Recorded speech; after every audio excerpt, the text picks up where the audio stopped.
She's got that look. She's got that style.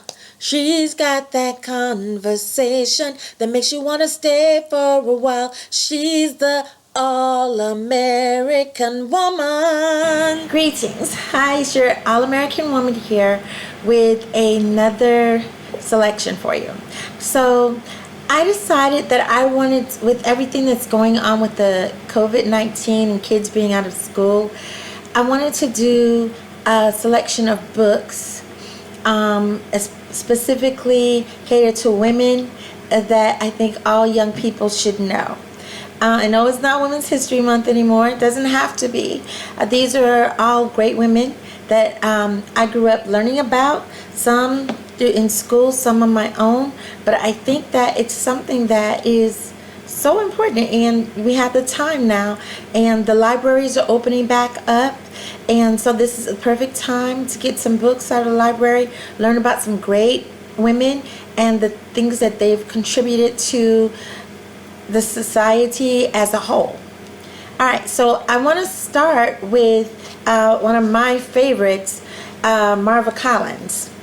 Now, Marva Collins doesn't really get talked about anymore, and I'm not actually sure why, because what she did was transform a whole way of thinking about the way that kids are taught in school and make people stand up. As a matter of fact, me being an educator, when I earned my degree in education, some of the methods that she talks about in her books were some of the methods that we actually use. It's now called constructivism. They don't mention Marva Collins, of course. I honestly have not heard a lot about Marva Collins in a really long time, but a lot of her methods that are taught in this book are some of the methods that we were taught in the education system through the education program that I was in.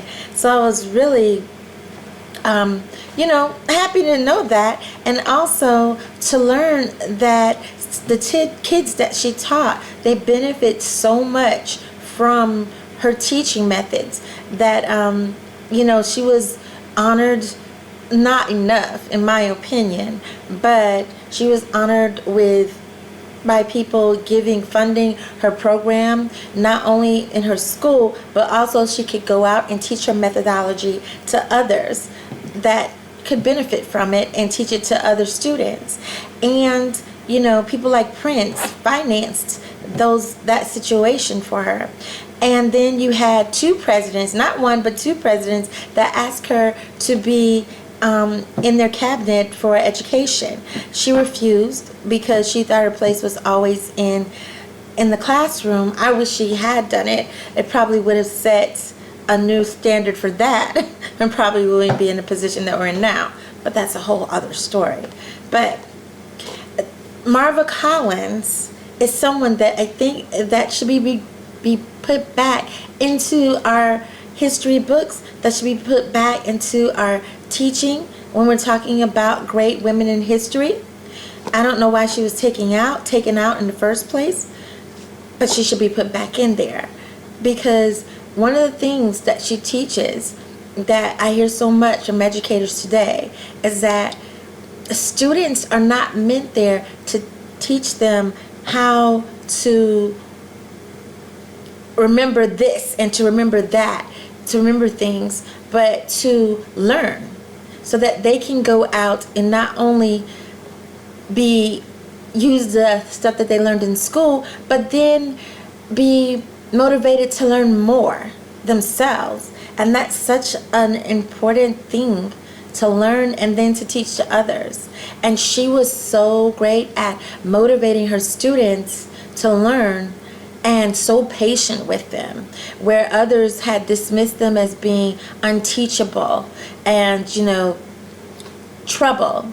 She thought that I can learn with the books and I can learn with love. And she did. Where she didn't have patience with a lot of adults, she had a lot of patience for her students, and I can relate to that. But it's such a great thing. So in the next series of videos that I'm going to do, I'm going to be talking about other great women that I think that kids should know about, learn about, and even their parents. And I hope you go with me on this journey, and hopefully you'll learn about some new women. And please respond to the bottom if there's somebody that I missed that you think that it should be added to the list. All right, thank you, and I'll see you soon.